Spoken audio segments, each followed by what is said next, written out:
আজকের দ্বিতীয়া স্পেশাল একটা সিম্পল রেসিপি বানিয়েছি, ঝটপট হয়ে যাবে। আপনারা একটু সময় বার করলেই হয়ে যাবে।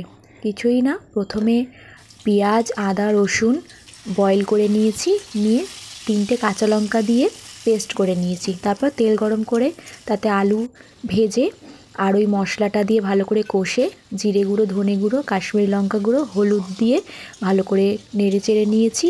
তারপরে স্বাদ মতো নুন আর চিনি দিয়েছি, দিয়ে ভালো করে মশলাটাকে কষিয়ে নিয়েছি। নিয়ে বেশি না, ছোটো গ্লাসের 1 গ্লাস মতন আমি দুধ দিয়েছি।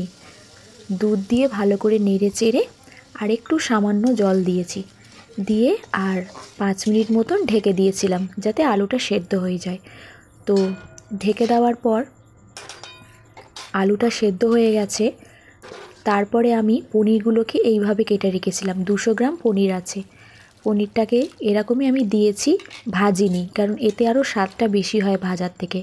তো তারপরে একটু নেড়ে চেড়ে 2 মিনিট মতন ফুটে উঠেছে, ব্যাস ঘি আর গরম মশলা দিয়ে নামিয়ে নিয়েছিলাম। এটা পরোটার সাথে দারুণ যাবে, আপনারা প্লিজ ট্রাই করুন।